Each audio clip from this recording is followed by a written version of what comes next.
The stars above were calm, but Leo's ship was not. He gripped the control panel, trying to keep the small exploration craft steady. Alarms beeped loudly, and red lights flashed in the cockpit. Smoke leaked from the side vents. Something had gone wrong with the power core. "Come on." "Not now," he muttered, fighting the controls. The mission was supposed to be easy. Just a quick mapping run near the edge of the Yara system. Nothing dangerous. Nothing unusual. But now, the ship was falling toward an unregistered planet. One that didn't even have a name in the human database. Its surface was mostly forest, with a few mountain ridges and strange, silver-colored rivers. With a loud crash and a spray of sparks, Leo's ship hit the trees, tore through branches, and slammed into the ground. The impact knocked him against the seat. Everything went black for a moment. When he opened his eyes, everything was quiet. Smoke rose from the wreckage. The ship was badly damaged, but still in one piece. He checked his body. No broken bones, just a few bruises and a cut on his arm. Leo stepped outside. The air was clean, even a bit sweet. The forest around him was bright and strange. The trees were tall, with twisting trunks and blue-green leaves. Birds with featherless wings flew above, singing sharp, quick songs. Leo sighed. He activated his wrist scanner. The ship could be repaired, but it would take days. He had enough supplies for a week. Still, he needed help, or at least a way to send a signal. But there was something odd about this place. He felt it. The scanner gave off a strange reading. Energy spikes, but not from the ship. Something, or someone, was nearby. He turned quickly, hearing a branch snap behind him. There was no one there. The next day, while working on the power core, he saw movement on the cliff above his crash site. A figure, tall and still, stood watching him.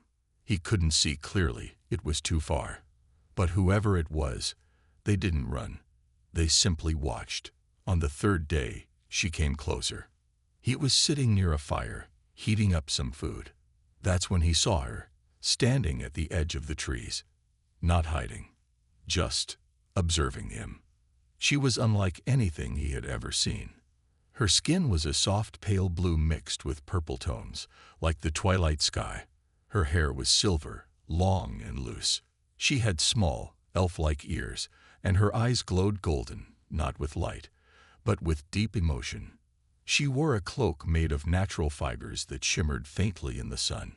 Leo stood up slowly, not wanting to scare her. "Hello," he said. She tilted her head slightly. Her voice, when it came, was soft but firm. "You should not be here." Leo blinked. "You speak standard." "Yes," she replied. "I learned it long ago, before your kind were banned from this world." He took a step forward. "I didn't mean to land here.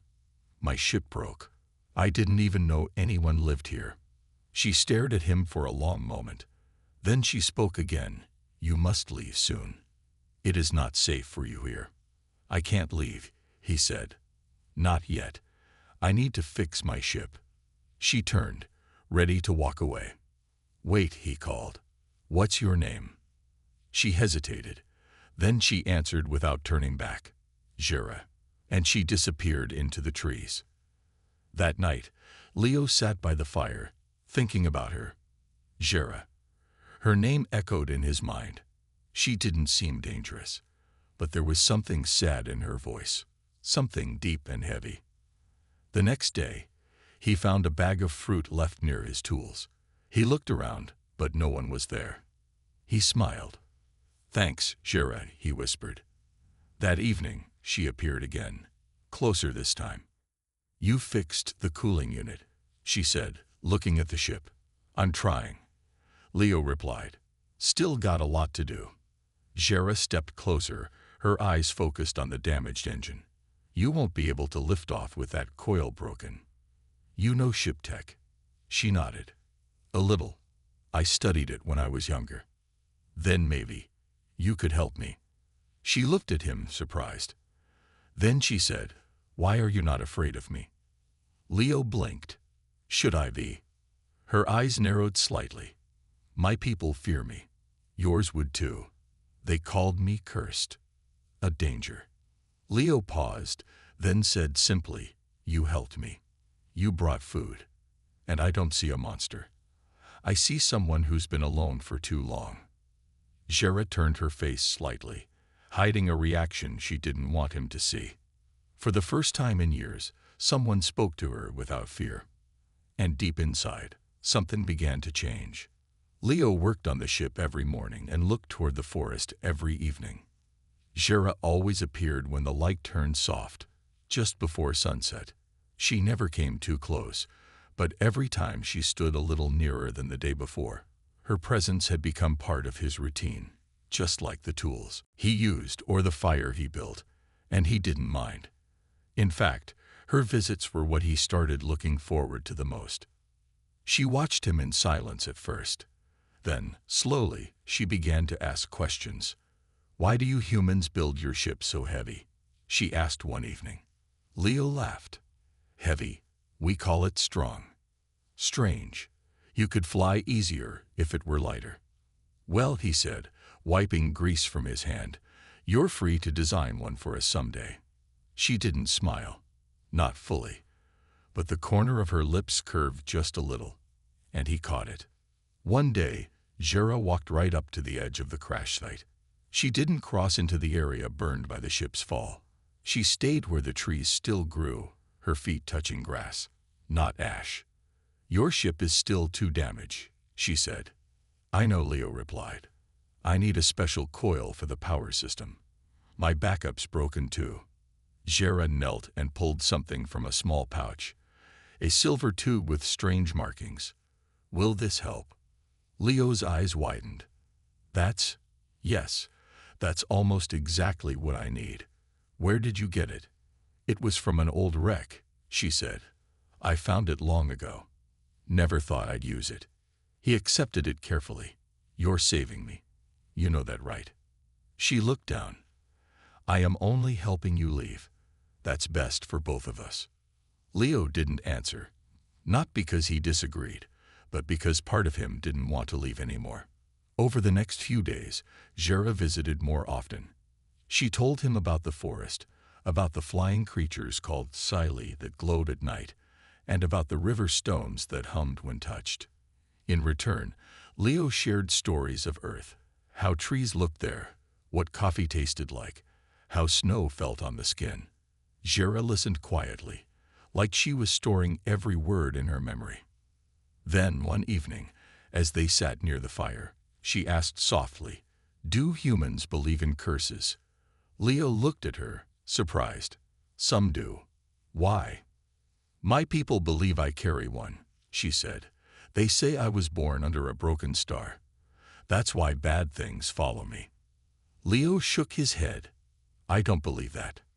You should, she whispered. After I was born, my home was attacked. My mother and father died. The elders said I brought it.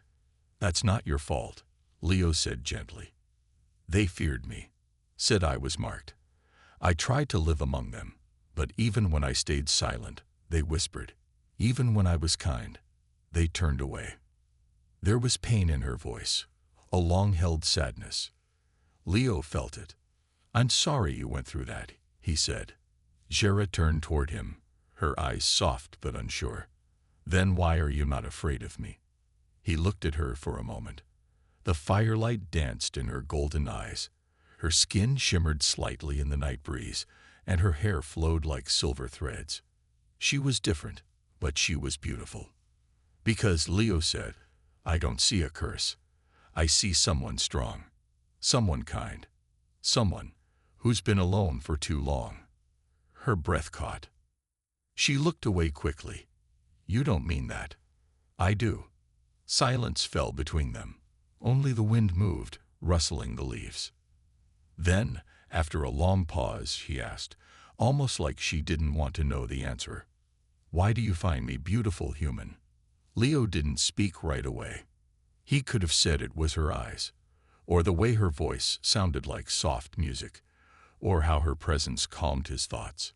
But instead he said, because you're honest, and brave. And because when you're near, I feel like I'm not lost anymore. Jera stared at him, her expression unreadable. I've never heard anyone say such things to me before, she whispered. Not without fear. Not without lies. Well, he smiled. Get used to it. She didn't smile back, not fully, but something changed in her eyes. The fear was still there. The doubt. But now there was a spark of something new. Hope. That night, she didn't leave right away. She sat beside him in silence, her hands close to his, not touching, but near enough to feel the warmth. And as the stars turned overhead, Leo knew something had changed between them. Something real. Something that neither of them could ignore anymore. The days passed slowly, the way time always seemed to stretch when you didn't want it to end. Leo continued working on the ship, and Jera kept him company. She brought him more strange pieces of technology she had found from old wrecks, some of them matching parts he needed. Sometimes they would sit together in silence, listening to the rustling of leaves or the far-off calls of the flying creatures. And sometimes they would talk about anything and everything. It was the first time in a long while that Leo felt he could just be himself, with no pretenses. He didn't know how it had happened, how he had gone from being a stranger on an unknown world to someone who looked forward to seeing Jera every evening. But one thing was clear. His feelings for her were growing stronger. Each day, he found himself more captivated by her quiet strength, the way she carried herself despite the years of isolation and fear. She was different in the best possible way. One evening, as they sat by the fire, Leo found himself staring at her, lost in the way the firelight played on her face.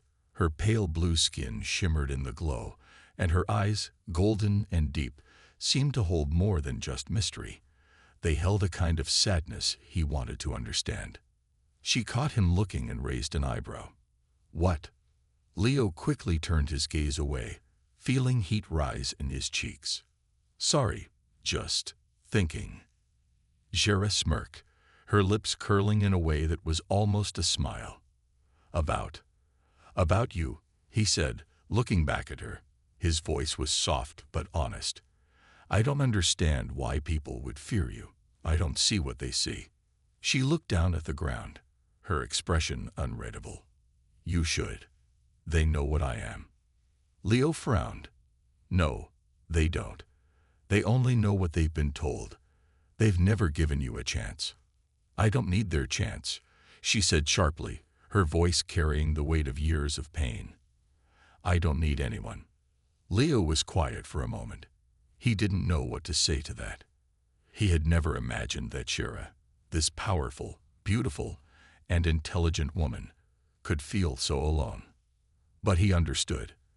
After all, he had spent most of his life trying to prove himself, trying to be someone worthy of respect.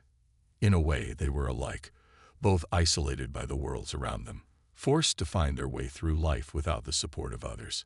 I don't think you need to be alone, he said finally. Jera's eyes flicked to his face, searching for any hint of sarcasm or pity.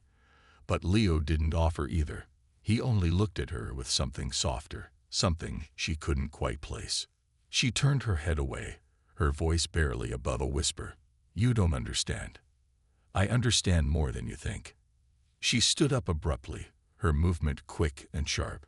No, you don't. Leo's heart sank. He had said the wrong thing, he could tell. Jera had her walls up again, the cold, distant mask that she wore whenever she was hurt. He stood up too, not wanting her to walk away, not wanting to let the connection between them break. Jera, wait, he said, reaching out. Please, just talk to me. She paused, her back still turned. For a moment, Leo thought she might leave. But then, to his surprise, she turned around slowly, her eyes not cold, but something else, something more vulnerable. You think it's easy, she asked, her voice tight, to let someone in, to trust anyone, after what I've been through. It's not that simple, Leo. I know it's not simple, Leo replied gently, but you're not alone anymore. Not if you don't want to be. Jera's gaze softened, but only slightly. She seemed torn, unsure of how to respond. After a long pause, she sat back down near the fire, her shoulders tense. You don't know what it's like to be feared, to be hunted, to be told you're nothing but a curse. I don't, Leo admitted, sitting down beside her. But I know what it's like to be alone, to feel like no one sees you. And I know that feeling doesn't have to last forever. You don't have to carry this alone, Jera. She was silent for a moment, her eyes downcast. Then, with a deep breath, she spoke again, her voice quieter this time. I didn't want to need anyone. I thought if I stayed away, kept everyone at a distance, it would be easier. But it's not easier. It's just empty. Leo reached over, carefully placing his hand next to hers, not touching but offering the closeness. She didn't pull away. You don't have to be empty anymore, he said softly. Jera turned to him then, her golden eyes searching his face. And what about you, human? Do you not fear me? He smiled, though it wasn't a smile of amusement. It was a smile of understanding. I don't fear you, Jera. I never have. For the first time, Jera's expression softened fully. The walls she had built around herself, the ones she thought she'd never let down, began to crack. Not entirely, but enough to let Leo see the woman beneath the mask. Maybe, just maybe, they could both find something real here. Days turned into weeks, and the quiet bond between Leo and Jera continued to grow. They spent more time together than apart, each learning something new about the other. Leo found himself looking forward to each evening, knowing Jera would come, bringing with her a quiet peace and an understanding he hadn't known he needed. He had grown to care for her in ways he hadn't planned on, ways he couldn't ignore. Jera, on the other hand, was beginning to question everything she had ever believed. She had lived her life in isolation, convinced that she was cursed, destined to be feared and avoided. But Leo's presence challenged that belief. He didn't fear her, didn't see her as something broken. Instead, he saw her as a person, someone worthy of respect and care. And though she told herself she didn't need anyone, a small part of her, one she didn't want to admit even to herself, longed to believe in the possibility of something more. But all that changed when the people of her world found out about Leo. One evening, as Leo was repairing a broken circuit on the ship, Jera appeared in the clearing, her expression tight and tense. She had always been calm and collected, but now there was an air of worry around her. Leo glanced up from his work, noticing the change in her demeanor. Jera, he asked, setting down his tools. What's wrong? Her golden eyes met his, and for a brief moment, he saw the fear in them. They know about you, she said softly. Who? Leo asked, feeling a knot form in his stomach. Your people? She nodded, her face darkening. The elders, the ones who lead my people. They've found out you're here, and they won't let you stay. Leo frowned, trying to understand. But why? I haven't done anything wrong. I'm just here, trying to fix my ship. Jera's voice grew cold. To them, you're a threat. Humans were never meant to come to this planet. They've always feared outsiders, and they fear what you represent. The elders say you're dangerous.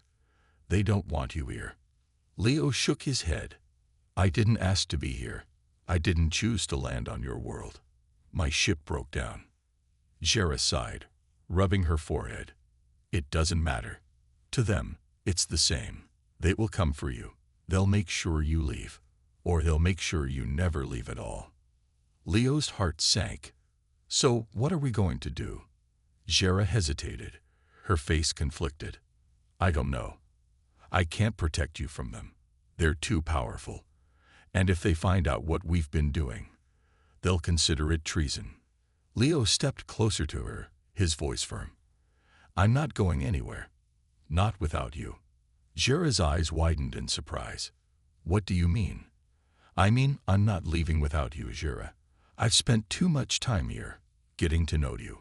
I don't care what your people think. I'm not going to let them force you into something you don't want. Jera's gaze softened for a moment, But then her face hardened again. You don't understand. You can't just come between me and my people. It's not that simple. They will hunt us down. They will make sure we pay. Leo reached out, gently touching her arm. I'm not going to let that happen. We'll figure this out. Together. For a long moment, Jera didn't respond. She seemed torn, unsure of what to do. She had spent so long running from her people, hiding away in fear of their judgment. Now, for the first time, someone was offering her a way out, a chance to be something more than a curse. But was she ready to take that chance? To leave everything she had ever known behind? I don't know if I can leave, she whispered. I don't know if I'm ready. Leo's heart ached as he saw the pain in her eyes. He understood what she was feeling.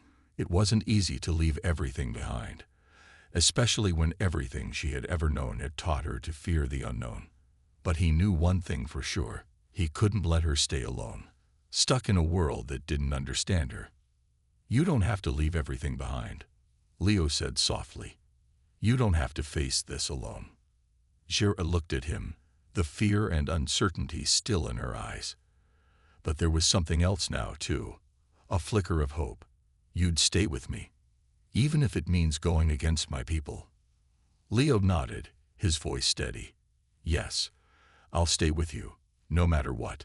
Her gaze softened, and for the first time in a long while, she allowed herself to believe in the possibility of something different, something better. But as she looked back toward the forest, she knew that the path ahead wouldn't be easy. Her people wouldn't let them go without a fight. And Leo, as much as she cared for him, would be in danger as long as he was with her. But for the first time, Jera didn't feel so alone. And maybe, just maybe, she wasn't as broken as she had always thought. We'll leave, she said quietly, her voice filled with determination. We'll go, but we have to be careful. We have to move fast. Leo smiled, feeling a weight lift off his shoulders. We'll figure it out, together. And as the night drew in, with the stars above and the forest surrounding them, they both knew their journey was just beginning. But this time, they wouldn't face it alone. The next morning, Leo stood in front of his ship, staring at the broken circuits and damaged power core. His hands were covered in grease and dirt, but his mind was elsewhere. Jera's warning still echoed in his mind, a constant reminder of what lay ahead. Her people were coming. He didn't know when or how, but they would find him. And he couldn't let that happen. Jera stood beside him, her golden eyes scanning the surroundings. She had been quiet all morning, her thoughts clearly occupied by the conversation they had the night before. Leo had noticed the shift in her demeanor. She was no longer just a woman trying to survive. She was a person with a plan, a person who was ready to fight for something more. I've been thinking, Jera said softly, breaking the silence. We can't stay here. It's too dangerous now. I think I know where we can go. Leo turned to face her. Where? There's an old ruined site deep in the forest, she explained. It's far enough from the main settlement, and it's hidden from most people. My people rarely go there. It's isolated. Leo felt a surge of hope. We can make it there. If we leave now, we could get a head start before anyone realizes we're gone. Jera nodded, but her expression remained serious. It won't be easy. The path is long, and there are many dangers in the forest. It will take at least 2 days to get there. Leo glanced at his ship, still in pieces. He had enough supplies to last a week, but they couldn't afford to stay that long. If they waited, they risked being found. 2 days sounds like our best shot, he said. We'll go today. Let's pack up and leave before it gets any worse. They spent the next few hours gathering everything they could. Leo packed the necessary tools, food, and water. Jera gathered items she thought might be useful. Her instincts for survival were sharper than Leo's. As they worked together, Leo couldn't help but notice how different things felt now. When he first crashed on this planet, everything had been an obstacle. Now, every moment felt like it was leading them closer to something important.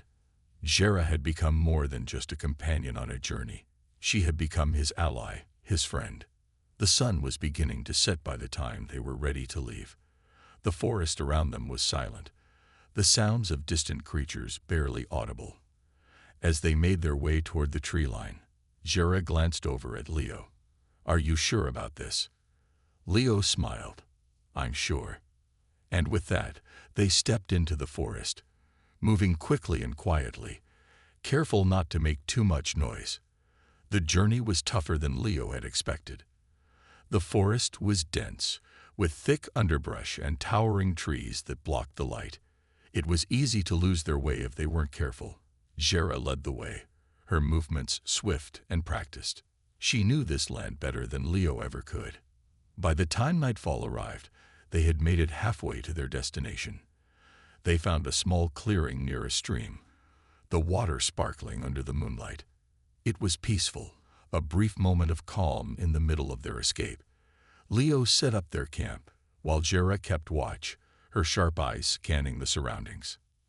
As they sat by the fire, Leo couldn't help but feel a sense of gratitude. They were no longer just two strangers in an unfamiliar world. They were partners in this fight, whatever it was, and for the first time in a long while, Leo felt like he was where he was meant to be. "Do you think they'll come for us tonight?" Leo asked, breaking the silence. Jera shook her head. "Not tonight. They'll wait until they're sure we've left. But they'll be looking for us. We won't have much time once they start searching." Leo nodded, knowing the truth of her words. They couldn't stop now. They had to keep moving, stay one step ahead. He glanced at her, grateful for her calmness in the face of danger. "Jera," he said softly, "thank you. For everything. I don't know what I would have done without you." She didn't answer right away. Instead, she looked at him, her golden eyes reflecting the firelight. "You don't need to thank me. I'm not doing this for you. I'm doing this for me." Leo raised an eyebrow. "For you?" "Yes," she said, her voice steady. "For the first time, I'm doing something that feels right. I'm choosing this. Choosing to leave the past behind. To not be afraid anymore." Leo was silent for a moment, processing her words. He understood now. Jera wasn't just running from her people. She was running toward something. She was choosing to take control of her life, to make her own decisions, and that wasn't something she had done before. They sat in silence, the fire crackling between them. The night stretched on, but Leo didn't feel tired. Not yet. He knew they had a long way to go, but he also knew they were stronger together than they had been apart. The next morning they set out again, the forest still as quiet as it had been the night before. The path was harder now, the air thick with humidity. But Leo didn't mind. As long as Jera was beside him, he knew they would make it through. They walked for hours, crossing rivers and climbing steep hills.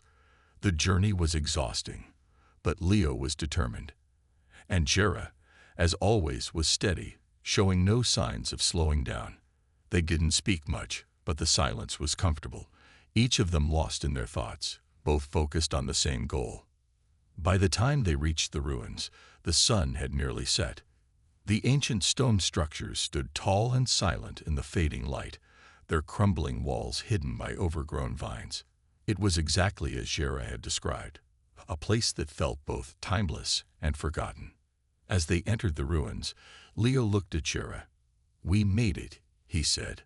She smiled, the first real smile he had seen from her in days.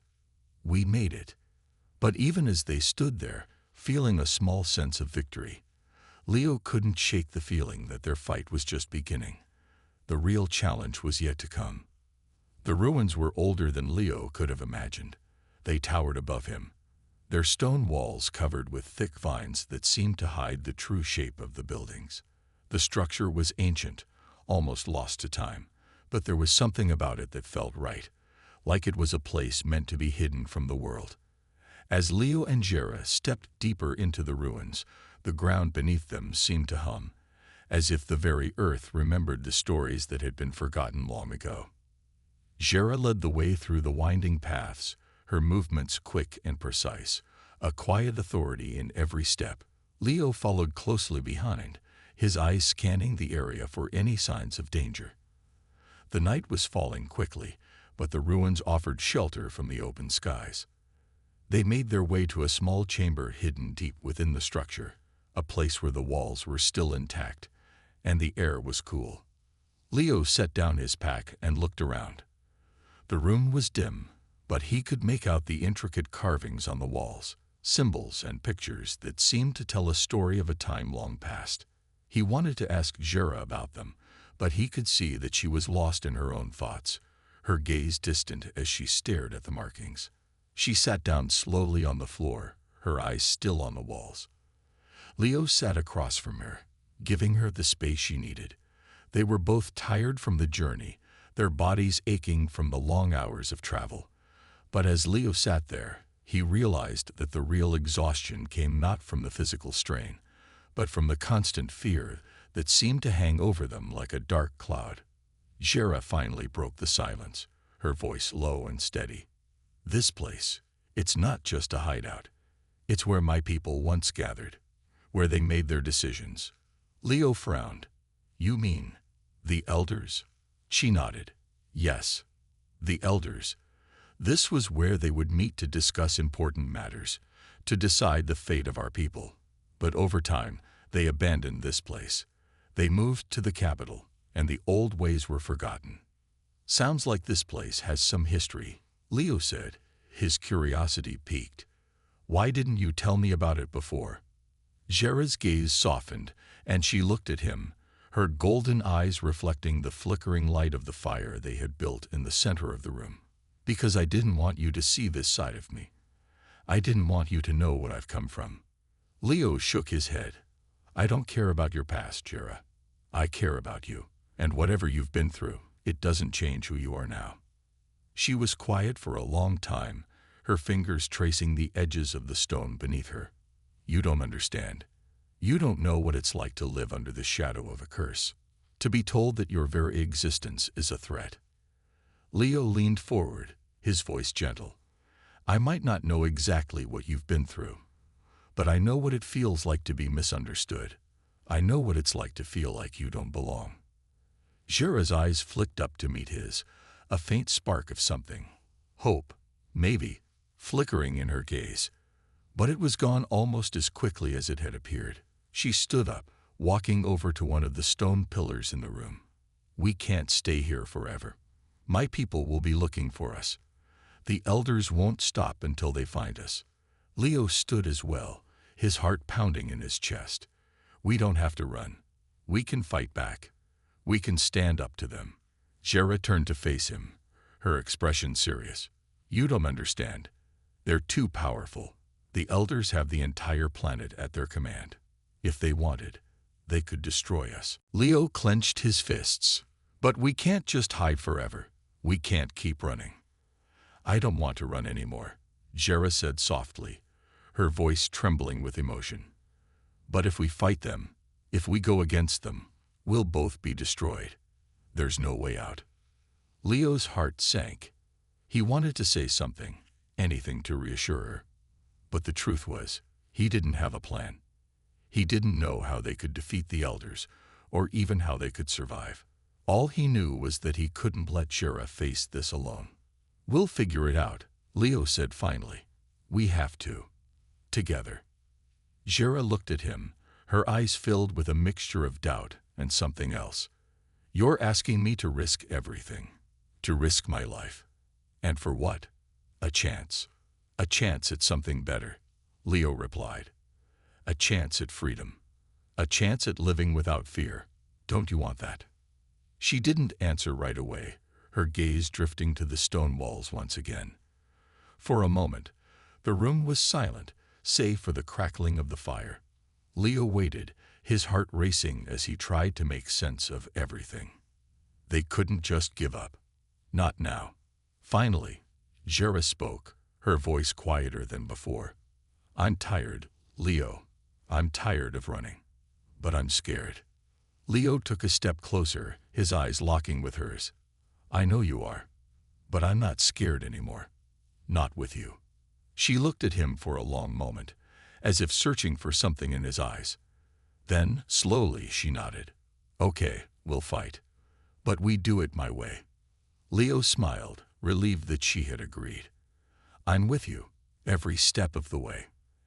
And as the fire flickered in the dark ruins, they both knew that the real battle was about to begin. But this time, they wouldn't face it alone.